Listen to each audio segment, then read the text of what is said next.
நாம் ஜெயமுள்ள ஒரு கிறிஸ்துவ வாழ்க்கை வாழ வேண்டும்.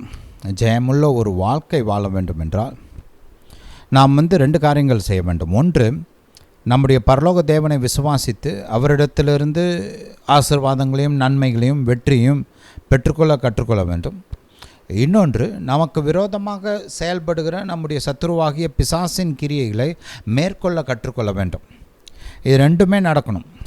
அப்போ தான் நம்ம ஒரு முழுமையான ஜெயமுள்ள வாழ்க்கையை வாழ முடியும்.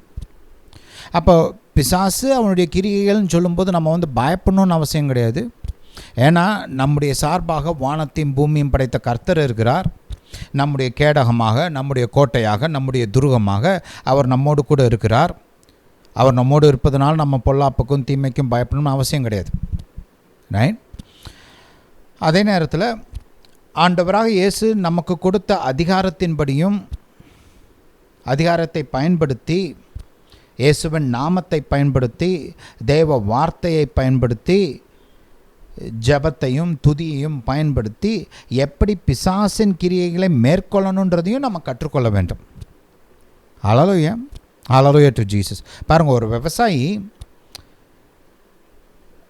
பயிரிடுறான், தண்ணி ஊற்றுறான், உரம் போடுறான், அதை வளர்க்குறதுக்கு நல்ல விதமாக வளர்கிறதுக்கு என்னெல்லாம் தேவையெல்லாம் செய்கிறான். ஆனால் அது மட்டும் பத்தாது. பாருங்கள், வேலி அடைச்சி பாதுகாக்கணும். இந்த மிருகங்கள் அந்த மாதிரி காரியங்கள்லாம் வராமல் வேலி அடைச்சி அந்த பயிரை பாதுகாக்கணும்.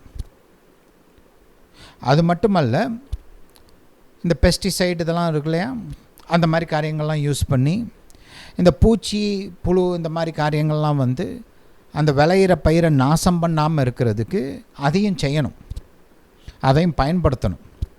அப்போ தான் பாருங்கள், அவன் கஷ்டப்பட்டு விளைவித்த அந்த பயிர் நாசமாகாமல் பாதுகாக்கப்படும். ரைட்? 2யுமே செய்யணும். ஒரு பக்கம் அந்த பயிரை வளர்க்கணும், அது வளர்கிறதுக்கு தேவையான சகலத்தையும் செய்யணும். இன்னொரு பக்கம் வளர்கிற அந்த பயிர், அந்த அறுவடை நாசமாகாமல் பாதுகாக்க வேண்டும். 2யும் செய்யும்போது தான் ஒரு பூரண அறுவடை உண்டாகும். ஹல்லேலூயா, ஹல்லேலூயா டு ஜீசஸ்.